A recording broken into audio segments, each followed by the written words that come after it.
குறிப்பாக விஜய் டிவியில் பார்த்தீங்கன்னா நடக்கிறது எல்லாமே வந்து ப்ரீ பிளான். பிக் பாஸ்ன்றது ஒரு மோசடி தம்பி. அந்த மோசடியினுடைய தொடர்ச்சி தான் இப்போ வந்து இந்த குக்கு வித்து கோமாளி அப்படின்றது மோசடியினுடைய தொடர்ச்சி தான். சின்னத்திரையில் நடக்கக்கூடிய சீரியல்கள் எப்படி குடும்ப பெண்களை வந்து டோட்டலாக வந்து மைண்டை வந்து இதாக்குதோ அதே மாதிரி தான் இது பொது பார்வையாளர்கள் வீட்டில் இருக்கிற பெண்கள் ஆண்கள் எல்லாரையுமே வந்து இது ஒரு வகையான சீர்கட்டை வந்து தூக்கி பிடிக்கிறதா சீர்கட்டுக்கு தூக்கி பிடிக்கிறதா அந்த நிகழ்ச்சிகள் எல்லாமே. இப்போ பிரியங்காவுடைய யோக்கியது முன்னாள் கணவன் தெரியும், அவனை போட்டு படாப்படுத்தி அசிங்கப்படுத்திருச்சு அப்படின்ற அந்த பையனை, அவன் வந்து என் தம்பி மாதிரி அப்படின்னு வர சுசித்ரா நாவுக்கரசி சுசித்ரா வந்து திருவாய் மடந்திருக்கிறாரு. அப்படிங்கும்போது பிரியங்காவுடைய யோக்கியதை என்னன்றதையும் பிரியங்காட்ட தான் கேட்கணும், முன்னாள் கணவர்கிட்டையும். பிரியங்காவுடைய யோக்கியதை என்னன்னு விஜய் டிவிட்டையும் மற்ற மக்கள்கிட்ட தான் கேட்கணும். அதனால் வந்து மணிமேகலையை வந்து முழுக்க மட்டம் தட்டி இழிவுபடுத்தி அந்த மாதிரி விஷயங்கள் வந்து பிரியங்கா பேசினா தான் சொல்கிறாங்க. ஆனால் வந்து நீங்கள் பிரியங்கா வந்து தொகுப்பாளினியாக தான் மணிமேகலை இருந்தால் கூட பொதுவாக டிவி நிகழ்ச்சிகள் அப்படின்னால திறமையை மட்டும் இங்கே வந்து பத்தாது, திறமையோடு கூடிய அழகு தான் இங்கே வந்து டிவி நிகழ்ச்சிகளுக்கு வந்து தேவைப்படும் அவசியமான அத்தியாவசியமான தேவையும் அதுதான். அப்படிங்கும்போது அதன் பேரில் வந்து பிரியங்கா தேஷ்பாண்டேனுடைய பேரில் பொறாமைப்படக்கூடிய அது டிவி ஏரியாவுக்குள்ளே இருக்கிற சில நிகழ்ச்சி தொகுப்பாளினிகள் என்ன நமக்கு பிறகு வந்தால் இவளுக்கு இவ்வளோ சம்பாத்தியமா, இவளுக்கு இவ்வளோ சொத்தா அப்படி இப்படின்ட்டு அவர்களுக்குள்ள ஒரு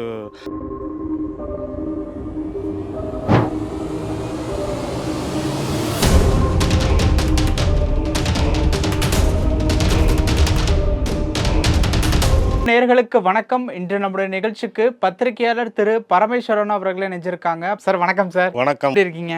நல்லா இருக்கு தம்பி. குக் வித் கோமாளி அது எல்லாருமே வந்து விரும்பி பார்க்கக்கூடிய ஒரு ஷோவா இருக்கு. சமீபத்தில் அந்த நிகழ்ச்சியில் ஏற்பட்ட ஒரு சலசலப்பு பெரிய ஒரு பேசும் பொருளா வந்து மாறி இருக்கு. நம்ம கேள்விப்படுறது அது மாதிரி அந்த நிகழ்ச்சியில் வந்து அந்த நிகழ்ச்சியினுடைய தொகுப்பாளர் பிரியங்காவுக்கும் அந்த மணிமேகலைக்கும் இடையில நடந்த வாக்குவாதங்கள், அதாவது மொழி ரீதியான தாக்குதல், தமிழச்சியா அப்படியான்ற மாதிரி ஒரு விஷயம் அது வேற. ஏன்னா அந்த பொண்ணு வந்து கன்னடம் தேஷ்பாண்டே, பிரியங்கா வந்து கன்னடம், பூர்வீகம் வந்து மகாராஷ்டிராலேருந்து கன்னடம் வந்து இப்போ கன்னடாலேருந்து தமிழ்நாட்டுக்கு வந்து அந்த பொண்ணு வந்து ஸ்கூல் படிப்புலாம் அங்கே தான், காலேஜ் படிப்பு தான் இங்கே படித்த அந்த பொண்ணு. அவங்க மணிமேகலைன்ற வந்து இங்கே உள்ளவங்க தமிழுது. அதனால் அந்த மொழி ரீதியான ஒரு தாக்குதல் நடந்ததாகவும் ஒரு அவமரியாதை, ரொம்ப மணிமேகலையை வந்து ரொம்ப அவமரியாதையாக நடத்தினதாகவும் ஒரு காரசாரமாக ஓடிக்கிட்டு இருக்குன்னு வைங்க. அந்த பெண் சுதந்திரம்ன்றது எப்படி வந்து சீரழிஞ்சிக்கிட்டு இருக்கு பாருங்கள். அந்த மாதிரி ஒரு டிவி பிரபலங்கள் இருக்காங்கல்ல, இவங்க மூலியமாகவும் சீரழியுது, சினிமா பிரபலங்கள் பெண் பிரபலங்கள் மூலியமாகவும் அது சீரழிஞ்சிக்கிட்டு இருக்குன்னு வைங்க. பொதுவாக தம்பி இந்த மாதிரி டிவி ஷோக்கள், அதாவது இந்த ரியாலிட்டி ஷோ அப்படின்ற பேரில் நடக்கிற எல்லாமே வந்து குறிப்பாக வந்து அது விஜய் டிவியில் வந்து சுத்த வந்து ஹம்பக்கு குக்கு வித்து கோமாளி மாதிரி அது வந்து எல்லாரையும் இருக்கிற 50 பேரையும் பார்க்குற 50 பேரையும் கோமாளியாக்குற நிகழ்ச்சிகள் தான் வந்து பெரும்பாலும் வந்து அந்த விஜய் டிவியினுடைய பேசிக்கே அதான் தம்பி. என்ன சார் எப்படி சொல்றீங்க? பாஸ்னு ஒரு நிகழ்ச்சி ஆரம்பிச்சது 6-7-8 வருடங்கள் முன்னால், 7 வருஷம். ஆமாம், அது ஒன்று ஆரம்பித்தாங்க. அது வந்து பார்த்திங்கன்னா பேசிக்காக இப்போ சினிமாவுக்கு எப்படி திரைக்கதை முக்கியமாக வந்து திட்டமிட்டு திரைக்கதை எழுதுகிறாங்களோ அதே மாதிரி தான் இது வந்து ப்ரீ பிளான்டு. இப்போ நடக்கிறது எல்லாமே விஜய் டிவியில், குறிப்பாக விஜய் டிவியில் பார்த்தீங்கன்னா நடக்கிறது எல்லாமே வந்து ப்ரீ பிளான்டு. இப்போ அதே மாதிரி மற்ற பிரபலமான தொலைக்காட்சிகளில் ஒளிபரப்பாகிற இந்த சேனல், இந்த டிவி சீரியல் இருக்குது பாருங்கள், அதுவும் வந்து ஒரு 2 வருஷம் கழிஞ்சிச்சுன்னா உங்களுக்கு அந்த டிஆர்பி ரேட்டிங் அப்படின்றது இறங்கணுங்கிற கண்டிஷனில் என்ன பண்ணுவாங்கன்னா அந்த அந்த சீரியலில் நடிக்கிற பிரபலங்களுக்குள்ள ஒரு ஷூட்டிங் ஸ்பாட்டில் ஒரு தகராறு நடந்ததாகவும், ரைட்டுங்களா? இப்போ எப்படி இந்த சினிமாவில் வந்து இந்த அட்ஜஸ்ட்மெண்ட்டுன்ற இப்போ பூதாகரமாக வெடிக்குது பற்றிங்களா, இதே மாதிரி சின்னத்திரையில் வந்து சக நடிகைகளுக்குள்ளே வந்து காரசாரமாக விவாதம் நடந்ததாகவும், காரி தூப்பினதாகவும், குடிமை பிடி சண்டை நடந்ததாகவும் ஒரு நியூஸ்லாம் ஃப்ளாஷ் ஆகும். அப்பப்போ நீங்கள் பார்த்துருப்பீங்க. ப்ரொமோன்ற பேரில் ஒரு ஃப்ளாஷ் ஆகும். அது வந்து ரியலாக நடந்த மாதிரியே இதாகிட்டே இருக்கும். அதுக்கு பிறகு அந்த ஆகாது பெரிய அக்கப்பூர் பிடிச்சி ப்ரொமோஷன் அப்படின்ற மாதிரி. ரீசெண்டாக அந்த சசிலயான்னு ஒரு டிவி நடிகை கூட அவங்களுக்கு கூட அந்த சீரியலில் நடித்த இன்னொரு நடிகை கூட சேர்ந்து ஏதோ ஒரு வாக்குவாதம் பண்ணி அது பெரிய ஆச்சரியம். அது மாதிரி இது ப்ரீ பிளான்டு வந்து சீட்டிங் தம்பி. அப்படியா? ஆமாம், ப்ரீ பிளான்டு சீட்டிங் தான் அது. ஏன்னா பிக் பாஸே அப்படி தான், சீட்டிங் தான். உங்களுக்கு ஒரு குறிப்பிட்ட நபரை வந்து நீங்கள் வந்து ப்ரொமோட் பண்ணி அவங்க அந்த பிக் பாஸினுடைய கடைசி இது வரைக்கும் வந்து அந்த பரிசுத் தொகையை வாங்குற வரைக்கும் யாருன்றதை முதல்ல முடிவு பண்ணிடுவாங்க. ஒரு 2லேருந்து 3 பேரை முடிவு பண்ணியிருப்பாங்க. அப்போது அது வரைக்கும் நகட்டிகிட்டே வருவாங்க. அதில் கடைசியாக ஒருன்றபோது ஒரு 30லேருந்து 40 நாள் கடக்கும் போது பார்த்திங்கன்னா ஒருத்தர் தான் அப்படின்ற தீர்மானம் வந்த பிறகு அதற்கு பிறகு உள்ள அதுக்கு அவருக்கு எதிரான ஆட்கள், அவருக்கு இந்த மாதிரி ஆட்களை பூரா வெளியேற்றுறதுக்கு உண்டான எல்லா வேலையும் நடக்கும். அது நிகழ்ச்சி தொகுப்பாளர், அந்த நிகழ்ச்சியை தொகுத்து வழங்கிய பெரிய நட்சத்திரம் கமலஹாசனுக்கும் தெரியும். கமலஹாசனுக்கு அந்த ஸ்கிரிப்ட் ஒப்படைக்கப்பட்டுரும், ரைட்டுங்களா? அதில் வந்து அந்த பிக் பாஸ் அப்படின்றவரே வந்து அந்த நிகழ்ச்சியினுடைய பிக் பாஸை வந்து வழங்கக்கூடிய ஒரு டைரக்டர் தான் அவர் தான் அந்த பிக் பாஸ். அதனால் அது கமலஹாசனுக்கும் தெரியும், எல்லாருக்குமே தெரியும். இப்போ இங்கே இந்த தமிழில் கமலஹாசன் மாதிரி இந்த ஹிந்தியில் சல்மான் கான் பண்ணுறாரு, தெலுங்கில் வந்து 2 நடிகர் பண்ணிட்டாங்க. அந்த மாதிரி எல்லாரும் நடத்துகிறவங்க எல்லாருக்கும் தெரியும் தம்பி. அவங்க ஒவ்வொரு வாரத்துக்கு தக்கன இப்போ அந்த பிரபலங்கள் வந்து சில இடங்களில் சில பேரை வந்து பிடிக்கும் இல்லையா, அப்படிங்கும்போது அட்ஜஸ்ட் பண்ணி அவங்கள வெளியேற்றாத அளவுக்கு ஏதாவது ஒரு அந்த இடத்துல அந்த வாரத்தில் ஒரு கேள்வி வைப்பார், அவங்களை தக்க வச்சுருவாங்க. இதுதான் நடக்கும். ஏன்னா இது வந்து பிக் பாஸ் வீட்டுக்குள்ளே இதை விட வந்து கேவலமான கூத்துகள்லாம் நடந்திருக்கு. அது வந்து இப்போ சமீபங்களில் வந்து பார்த்திங்கன்னா, இப்போ போன பிக் பாஸில் கூட அந்தளவுக்கு பெரிய அளவில் இது நடக்கலை. அதற்கு முன்னால் பார்த்திங்கன்னா தொடர்ச்சியாக சேரன் வந்து வீட்டுக்குள்ளே இருக்கும்போது வனிதா விஜயகுமார் வந்து பெரிய காரசாரமாக பேசி, உண்மைன்னு சொல்லப்போனால் பட்டு வல்கராக வந்து சேரனை நோக்கி பேசி, சேரன் வந்து கண்ணீர் விட்டு கூவி கேவி அழுது, அப்புறம் அவர் வெளியே வந்து சேரனுக்கு இந்த இது தேவையா அப்படின்ட்டு வெளியில் நம்மளை மாதிரி ஆட்கள் வந்து சேரனுக்கு ஆதரவாக வந்து ஒரு குரூப் பொங்கி இந்த மாதிரி நடக்கும். அதே மாதிரி மதுமிதான் ஒரு காமெடி நடிகை, அந்த சந்தானம் கூட வச்சு மாதிரி தேர்நடைன்னு சொல்லுவாங்க, இல்லை தேர்நடை, அந்த நடிகை பார்த்திங்கன்னா ஒரு குறிப்பிட்ட நாள் 25, 27 நாள் 28 நாள் இருந்துச்சு. அதுக்குள்ளே அங்கே ஒரு பிரச்சனை, அதுக்கு ஒரு பிரச்சனை கிரியேட் ஆக்கப்பட்டு வெளியே வந்துருச்சு. வெளியே வந்துட்டு என்னன்னா, பேசுன சம்பளத்தை வந்து விஜய் டிவி கொடுக்கல. அந்த பிக் பாஸ் நிகழ்ச்சி வந்து எனக்கு இவ்வளோ ஒரு நாளைக்கு 28,000மோ 29,000மோ பேசுனாங்க. அது வந்து எனக்கு வெளியில் நீங்கள் உள்ளே இருக்கும்போதே வெளியில் பேமெண்ட் கிரெடிட் ஆயிரும் அப்படின்னு சொன்னாங்க. கணவர் பேருக்கு ஆகலை. வெளியில் வந்து நான் வந்து கதறிக்கிட்டு இருக்கிறேன், இன்னமும் எனக்கு பேமெண்ட்டே கிடைக்கல. ஒரு நாளைக்கு 5,000ன்ற மாதிரி பேசுகிறாங்க. 28,000 30,000 பேசிட்டு 5,000ங்கிறாங்க அப்படின்னு சொல்லி அந்த மதுமிதா பொண்ணு, அவங்க மீராமிதுன் இல்லை தம்பி, நான் சொல்கிறது மதுமிதா. ஓகே அந்த பொண்ணு அதுதான் ஃபஸ்ட்டு இந்த மாதிரி சம்பள குற்றச்சாட்டு கிளப்புனது மதுமிதா தான், காமெடி. அதன் பிறகு பார்த்திங்கன்னா இந்த அழகி போட்டி புகழ் மீராமிதுன் ஒரு பொண்ணு, அது அப்படித்தான். அதனால் அங்கே வந்து திட்டமிட்டு நடக்கும். அதே மாதிரி ஒரு நடிகர் ஒருத்தர், அவர் வந்து பார்த்திங்கன்னா அந்த செவரேறி குதிச்சு நைட்டு செவரேறி குதிச்சு போகிற மாதிரி ஒரு 4 எபிசோடுக்கு முன்னால் அவர் பரணி அந்த நடிகர் வந்து அவர் செவரேறி குதிச்சு போகிற மாதிரி. அதனால் அதான் சொல்கிறேன்ல, அந்த பிக் பாஸ்ன்றது ஒரு மோசடி தம்பி. அந்த மோசடியினுடைய தொடர்ச்சி தான் இப்போ வந்து இந்த குக்கு வித்து கோமாளி அப்படின்றது மோசடியினுடைய தொடர்ச்சி தான். இதில் வந்து பிரியங்கா அப்படிங்கிறது வந்து எல்லாரும் விஜய் டிவின்னு இல்லை, தொலைக்காட்சி ஏரியாவில் பிரியங்கா வந்து ரொம்ப புகழ்பெற்ற அவங்க தொகுப்பாளினி. அவருக்கு வந்து விஜய் டிவியில் பெருமளவு செல்வாக்கு, அப்படியா மேலிட செல்வாக்கு. ஆமாம். அதனால் இதில் வந்து நம்ம வந்து பொதுவாக சின்னத்திரையில் நடக்கக்கூடிய சீரியல்கள் எப்படி குடும்ப பெண்களை வந்து டோட்டலாக வந்து மைண்டை வந்து இதாக்குதோ, அதே மாதிரி தான் இது பொது பார்வையாளர்கள் வீட்டில் இருக்கிற பெண்கள் ஆண்கள் எல்லாரையுமே வந்து இது ஒரு வகையான சீர்கேட்டை வந்து தூக்கி பிடிக்கிறதா, சீர்கேட்டுக்கு தூக்கி பிடிக்கிறதா அந்த நிகழ்ச்சிகள் எல்லாமே. பிக் பாஸாக இருக்கட்டும், குக்கு வித்து கோமாளியாக இருக்கட்டும், நீங்கள் ஜூனியர் சிங்கர்லேயே வந்து ஒரு சர்ச்சையெல்லாம் நடந்துச்சு. ஜூனியர் சிங்கர்லேயே ஒரு, ஆனால் என்னன்னா அந்த ஜூனியர் சிங்கரில் வந்து நீங்கள் வந்து திறமையை வந்து நீங்கள் திறமையை வந்து நீங்கள் அமுக்க முடியாது. சூப்பர் சிங்கரா சூப்பர் ஜூனியர் சிங்கர்னு இருக்க ஒரு பையன், ஒரு சின்ன பையன் ஒரு தேர்ந்தெடுத்த விஷயத்தில் கூட ஒரு கான்ட்ரவர்சி வந்துச்சு.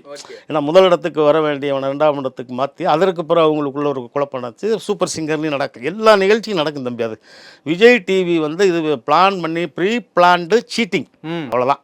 இதை பிளான் பண்ணி தான் அந்த சீட்டிங் திட்டத்தையே தயார் பண்ணி தான் அந்த ஒரு நிகழ்ச்சியை வந்து ஆரம்பிப்பாங்க. எல்லாமே வந்து பிரியங்காவுக்கு முழு ஆதரவாக இருக்கிறதுனால இதில் வந்து பிரியங்காவை அவங்களால வந்து கண்டிக்க முடியல. ஒரு கட்டத்துக்கு மேலே பிரியங்காவினுடைய செல்வாக்கு அதிகமாகிடுச்சு. அப்படிங்கும்போது நீங்கள் செல்வாக்கு அதிகமாகும்போது பிரியங்காவை கண்டிச்சியோ இன்னமும் பண்ண முடியாது. ஏன்னா அவங்களே திட்டமிட்டு தானே, அப்புறம் எப்படி அவன் கண்டிப்பாக விஜய் டிவிக்காரன். அதனால் இப்போ என்னென்னா, இப்போ லேட்டஸ்ட்டாக கூட நம்ம மாட்சி மீது இங்கே நாவுக்கரசி சுசித்ரா கூட வந்து பார்த்திங்கன்னா இது குக்கு வித்து கோமாளி ஒருலாம் முக்கியமான நிகழ்ச்சியாயா, அதை போட்டு ஏயா வந்து மல்லுக்கு போட்டு இப்போ நம்ம ஏன் விவாதம் பண்ணிக்கிட்டு இருக்கணும். இருந்தாலும் மணிமேகலை வந்து எனக்கு க்ளோஸ் ஃப்ரெண்டு, அதனால் நான் வந்து அவளுக்கு ஆதரவாக தான் நான் பேசணும். பிரியங்காவுடைய யோக்கியதையை அந்த பொண்ணோட முன்னாள் கணவர்கிட்ட கேட்டு பாருங்க அப்படின்னு ஒரு போட்டிருக்கு. அது என்ன யோக்கியதை அப்படின்றது சுசித்ரா தான் சொல்லணும். நமக்கு தெரியாது பிரியங்காவுடைய யோக்கியதை என்னன்றது. ஏன்னா நம்ம யாரையும் திட்டமிட்டு அவதூறுப்படுத்தி ஆபாசப்படுத்தி நம்ம பேசலை, நமக்கு தெரியாது. சுசித்ராட்ட கேட்டால் ஒரு வேளை முன்னாள் கணவருடைய வந்து இப்போ பிரியங்காவுடைய யோக்கியதை முன்னாள் கணவனுக்கு தெரியும். அவனை போட்டு படாப்படுத்தி அசிங்கப்படுத்திருச்சு அப்படின்ற அந்த பையனை, அவன் வந்து என் தம்பி மாதிரி அப்படின்னு வர சுசித்ரா, நாவுக்கரசி சுசித்ரா வந்து திருவாய் மலர்ந்திருக்கிறாரு. அப்படிங்கும்போது பிரியங்காவுடைய யோக்கியதை என்னன்றதையும் பிரியங்காட்ட தான் கேட்கணும், முன்னாள் கணவர்கிட்டையும். பிரியங்காவுடைய யோக்கியதை என்னன்னு விஜய் டிவிட்டையும் மற்ற மக்கள்கிட்ட தான் கேட்கணும். அதனால் வந்து இது வந்து பெரிய அளவில் வந்து கேவல கூத்து தான் அது. அதனால் டிஆர்பி ரேட்டிங் ஏற்றுறதுக்காக விஜய் டிவி எந்த எல்லைக்கும் போகும் அப்படின்றதுக்கு இப்போ நடந்திருக்கிற இந்த குக்கு வித்து கோமாளி சீசன் 5 தான் நினைக்கிறேன், 5 6 தெரியல 5. ஆமாம். அதனால் சீரியல் எப்படி பெண்களை வந்து கெடுத்து குட்டிச்சோறாக்குது தம்பி, அதே மாதிரி இந்த வகையான ஷோக்கள் வந்து டிஆர்பி ரேட்டிங் அப்படின்றதுக்காக பக்காவாக சீட்டிங் தான் அது. இதில் வந்து மாற்று கருத்தே கிடையாது. அதனால் இது ஒரு வகையான சீட்டிங் சண்டை தான் அது. ஆமாம். இன்னொரு விஷயம் என்ன அப்படின்னு பார்த்தோம் அப்படின்னா, இவங்க 2 பேருக்குள்ள சண்டை அப்படின்னு ஒன்று நடக்குதுல்ல, இதில் பெரிய அளவுக்கு வந்து அவங்கள வந்து வேலையே செய்ய விடாமல், அதாவது மணிமேகலை தொகுப்பாளினியோட வேலையே செய்ய விடாமல் இவங்க ஓவராக டாமினேஷன் பண்ணுறாங்க அப்படிங்கிற ஒரு விஷயத்தையும் வைக்கிறாங்க. அது நீங்கள் பார்த்துருக்கீங்களா, நடந்திருக்கா? ஆமாம் தம்பி, அதாவது நான் 1 2 தான் நமக்கு இந்த மாதிரி நம்ம அது ரெகுலராக பார்க்கக்கூடிய ஆள் கிடையாது, நான் கிடையாது. மற்றபடி உங்களுக்கு அதுக்காக வந்து அந்த நிகழ்ச்சி வந்து மற்றபடி யாரும் பார்க்கலன்னு சொல்லலாம். அது வந்து அதுக்குன்னு ஒரு தனி ரசிகர் பட்டாளமே இருக்குது, ரைட்டுங்களா. எல்லா வகையான நிகழ்ச்சிக்கும் ஒவ்வொரு விதமான ரசனையாளர் இருப்பாங்க. அதே மாதிரி இது வந்து ஓவராக அது வந்து ஒன்று பேசுனா ஒன்று பேச விடாமல், ஒன்று பேசுனா பேச உனக்கு தெரியும். இந்த மாதிரி மணிமேகலையை வந்து முழுக்க மட்டம் தட்டி இழிவுபடுத்தி அந்த மாதிரி விஷயங்கள் வந்து பேசுனதான் வந்து பிரியங்கா பேசுனதான் சொல்கிறாங்க. ஆனால் வந்து நீங்கள் பிரியங்கா வந்து தொகுப்பாளினி அதான் மணிமேகலை இருந்தால் கூட வந்து பிரியங்கா பேச விட்டு வேடிக்கை பார்க்குறது வந்து உங்களுக்கு விஜய் டிவி தானே, ரைட்டுங்களா. அப்போ நீங்கள் இப்போ அந்த ஒரு ஷோ நடக்குது, அது வந்து நீங்கள் ஷூட் பண்ணுறீங்க. இப்போ நம்ம 2 பேரும் பேசுகிறோம், ஒரு விஷயம் பேசுகிறோம். சில விஷயங்களை வந்து ஒன்று நீங்கள் அத்துமீறி பேசியிருக்கலாம், இல்லை நான் அத்துமீறி பேசியிருக்கலாம், ரைட்டுங்களா. இது வந்து நமக்கு மேலே இருக்கிற ஆட்கள் வந்து அதை பார்த்தா அது ரைட்டு, இது தேவையில்லை, வேண்டாத வேலை, நம்ம இதுக்கு சேனலுக்கு கெட்ட பேர் ஆக்கணும், அவங்க நீக்கிடலாம் இல்லையா. அவங்க நீக்கிறதுக்கு அந்த அதிகாரம் இருக்குல்ல. அப்போயே வந்து பிரியங்கா விஷயத்தில் பண்ணலை அப்படிங்கிறது தான் ஒரு பெரிய அளவில் ஒரு சர்ச்சை இருக்குது. 2வது பிரியங்காவினுடைய சமீபத்திய பொருளாதார வளர்ச்சி அப்படிங்கிறதும் பல பேருக்கு வந்து அது ஒரு உறுத்தலாகவும் இருக்குது. அதுவும் ஆமாம். என்ன மாதிரியான இல்லை, அவங்க வந்து வளர்ச்சினா வந்து நல்லா ஒரு ஷோ பண்ணுறாங்க, எல்லா வகையான சேனல்ஸு மன்னிக்கணும், எல்லா வகையான ஷோக்கள், மற்றபடி சினிமா விழாக்கள், ஆங்கரிங்கு அப்படின்னு அவங்க பறந்து வந்து சம்பாதிக்கிறாங்க. அப்படிங்கும்போது இப்போ அவர் பிரியங்கா மேலே உள்ள ஒரு சில என்னதாக இருந்தாலும் இப்போ ஒரு பெண்ணு பொதுவாக டிவி நிகழ்ச்சிகள் அப்படின்னால திறமை மட்டும் இங்கே வந்து பத்தாது, அழகு தான் முக்கியம். அழகு தான் இங்கே முதன்மை. திறமையோடு கூடிய அழகு தான் இங்கே வந்து டிவி நிகழ்ச்சிகளுக்கு வந்து தேவைப்படும் அவசியமான அத்தியாவசியமான தேவையும் அதுதான். அப்படிங்கும்போது அதன் பேரில் வந்து பிரியங்கா தேஷ்பாண்டேவனுடைய பேரில் பொறாமைப்படக்கூடிய அது டிவி ஏரியாவுக்குள்ளே இருக்கிற சில நிகழ்ச்சி தொகுப்பாளினிகள் என்ன நமக்கு பிறகு வந்தால் இவளுக்கு இவ்வளோ சம்பாத்தியமா, இவளுக்கு இவ்வளோ சொத்தா அப்படி இப்படின்ட்டு அவர்களுக்குள்ள ஒரு பொறாமையில் சில விஷயங்களை வந்து இப்போ திட்டமிட்டு வந்து கிளப்பி விடப்படுறாங்க. ஏன்னா பிரியங்கா இப்போ இந்த 10-12 வருஷம் தான் ஆகுது அந்த டிவி ஏரியாவுக்குள்ளே வந்து. 10 வருஷம் 10 வருஷம் 2014 15 தாங்கலைங்க. ஆரம்பத்தில் 1 2 பண்ணியிருப்பாங்க. இப்போ ஆனால் நல்ல பிக்கப்புன்றது ஒரு 6லேருந்து 7 வருஷம் 2017 நல்ல டாப் மோஸ்ட்டுக்கு போயிட்டாங்க இல்லையா.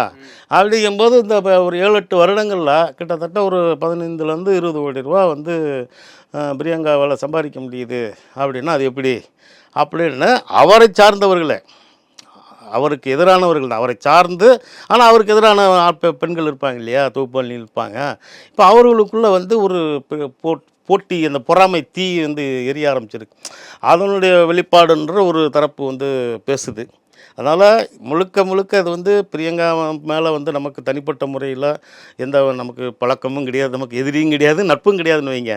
நம்ம பொதுவான ஒரு பார்வையாளர் அவ்வளோதான். அப்போ இப்போ பார்வையாளருங்கும்போது நம்மளை விட அதிகமாக ரசிக்கிற பொதுமக்கள் நண்பர்கள் தரப்புலேருந்து சொல்கிற தகவல்கள் இதெல்லாம் வச்சு நம்ம வந்து பார்த்தோம்னா இது முழுக்க முழுக்க வந்து நான் முதல்ல சொன்னது அதுதான். இப்போ கடைசியாக நம்ம சொல்ல வர்றது அதான். இது முழுக்க முழுக்க ப்ரீ பிளான்டு சீட்டிங் ப்ரோக்ராம் தான் இது. Okay sir. நிறைய விஷயங்கள் பேசணும். நேரத்துக்கு ரொம்ப நன்றி சார். நன்றி தம்பி.